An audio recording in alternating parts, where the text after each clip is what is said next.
Radio UBAM 98.1 FM presenta su programa Las teorías de la personalidad, en donde cada semana le daremos a conocer un teórico diferente, con las psicólogas Fátima, Jocelyn, Wendy, Alison y Valentina. El día de hoy hablaremos de William Ronald Fairbairn. Hola Radio Escuchas, yo soy la psicóloga Jocelyn. Yo les hablaré sobre la biografía de William Ronald Fairbairn. Bueno, Fairbairn nació en Edimburgo el 11 de agosto de 1889 y muere el 31 de diciembre de 1964. Estudió medicina en la Universidad de Edimburgo, en donde se recibió en 1923. Durante la Segunda Guerra colaboró con el ejército escocés como psiquiatra. En 1931 fue nombrado miembro de la Sociedad Británica Psicoanalítica. Fue un teólogo, filósofo, médico y psicoanalista escocés que aportó una gran originalidad al psicoanálisis. A pesar de ser un seguidor del pensamiento freudiano, uno de sus principales aportes fue un punto de vista alternativo al de Sigmund Freud, 1856-1939. En cuanto al libido, Fairbairn la entendía como la búsqueda de un objeto en vez de como la búsqueda de placer.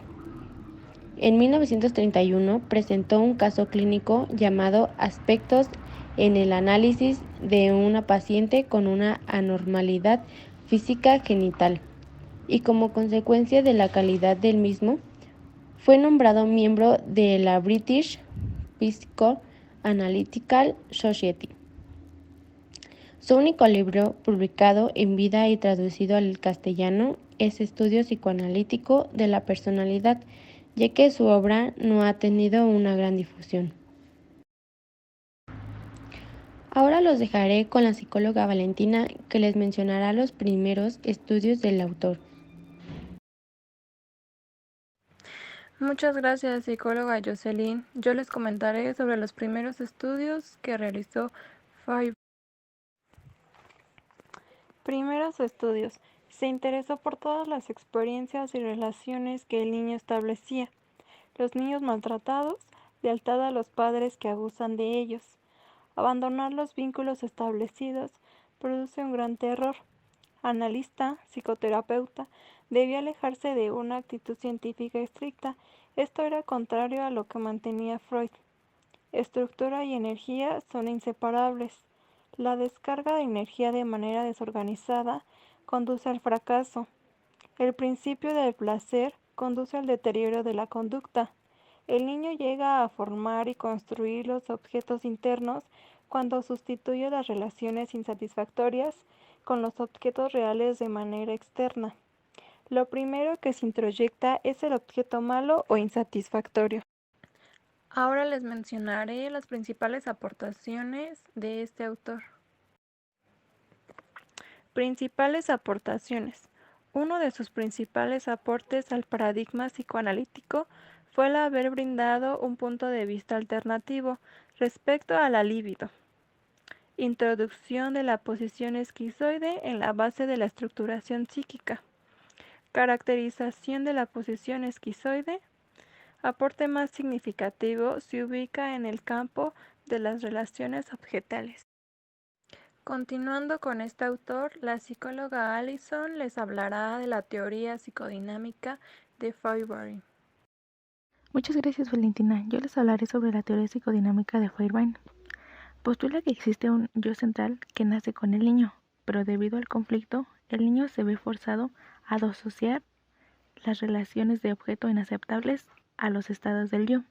Por lo anterior, se crea un ello como resultado de la disociación del yo central y de la represión del yo libidinal y los objetos excitantes asociados a él.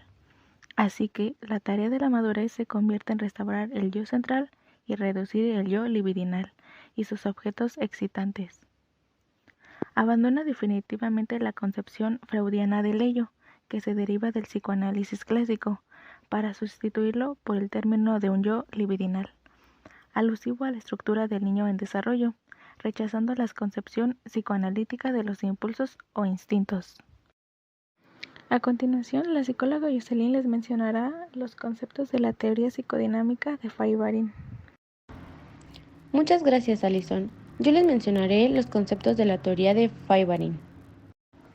Bueno, Feyerabend rompe con la teoría estructural de Freud al abandonar la segunda tópica por una estructura endopsíquica en donde lo primordial es la relación de objeto y a ella quedan subordinadas la libido y la agresión, no la pulsión de muerte. Es un gran mérito de Feyerabend haber definido claramente los mecanismos esquizoides. Bueno, y continuando con este podcast, la psicóloga Fátima les hablará de la estructura endopsíquica. Muchas gracias, psicóloga Jocelyn. Yo les hablaré de la estructura endopsíquica de Feyerabend. Feyerabend propone que las estructuras endopsíquicas son producidas por procesos patológicos, aunque inevitables, de tipo esquizoide.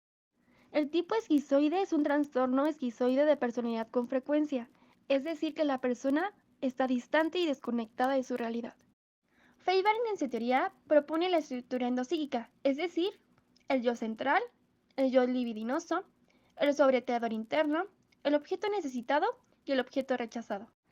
Como lo menciona la psicóloga Jocelyn, en los conceptos de la teoría, el yo central para Feyerabend es vinculado con el objeto ideal, es decir, la mediación entre lo consciente y la realidad.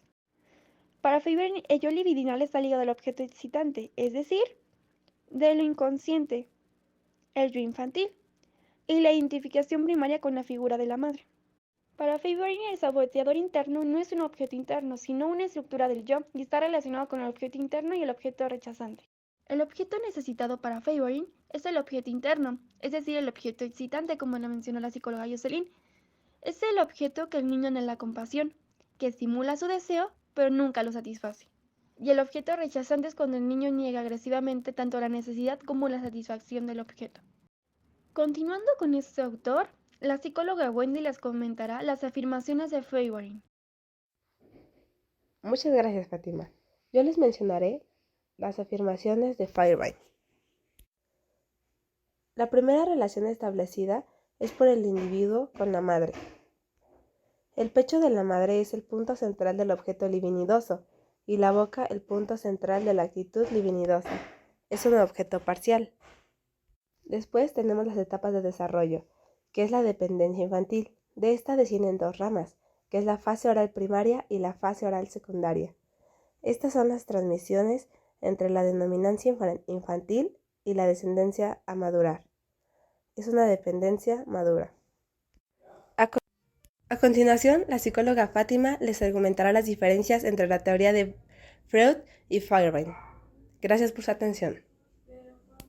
Gracias, Wendy. Yo les hablaré sobre cuáles son las diferencias entre la teoría de Freud y Feyerabend. Diferencias con Freud. Freud propone la estructura psíquica del yo, ello y superyo. Dice que el yo es la estructura pasiva que deriva del ello. El ello son los impulsos instintivos. El superyo es el objeto interno. Es decir, el ello es el inconsciente. El yo es entre lo inconsciente y lo consciente, y el superyo es el estado consciente. Mientras que Feyerabend en su teoría propone el yo central, el yo libidinoso y el saboteador interno. El yo central es la estructura dinámica con un yo libidinoso. Es la medición entre lo inconsciente y lo real y la regulación de los impulsos. El yo libidinoso es el yo infantil, organizado por lo real más los objetos internalizados. El yo libidinal es desde lo inconsciente. Es aquí donde entra el yo infantil, la parte débil del niño y la identificación primaria con la madre. El saboteador interno es la relación que el sujeto tiene con el objeto, desde el objeto interno y el objeto rechazante, o el objeto interno que es el objeto necesitado. La teoría de la libido, para Freud y Feyerabend. Para Freud la libido es una búsqueda del placer, no tiene una dirección. Para Feyerabend la libido es una búsqueda de un objeto. Aquí surge el desarrollo del yo y veremos las diferencias entre Freud y Feyerabend. Freud lo determinó por las zonas erógenas, que se basan en 4 fases: oral, que es de 0 a 1 año, que es la boca; anal, de 2 a 3 años, que es la eliminación intestinal y urinaria; la fálica, que es de los 4 a los 6 años, que son los genitales, y la latencia, que es de los 7 a los 10 años, hasta la pubertad, y son los sentimientos sexuales latentes. Mientras que Favoring dice que el desarrollo del yo es entendido en términos de relaciones con objetos que han sido internalizados. Las zonas erógenas son mediadores de fines primarios de la búsqueda del objeto del yo. Terminando con este podcast, la psicóloga Alison les argumentará las conclusiones a las que llegamos con este autor.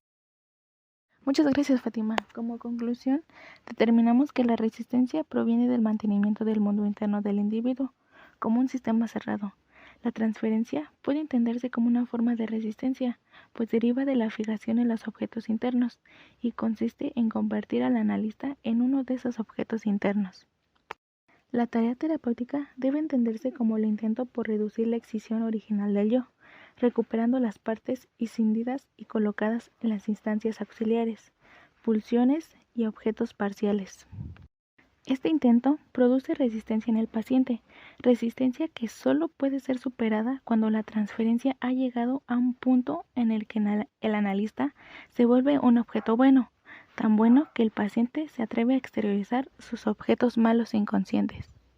En psicoterapia, la culpa actúa como una resistencia, como una defensa adicional a la represión, por lo que no es adecuado centrarse en la culpa edíptica.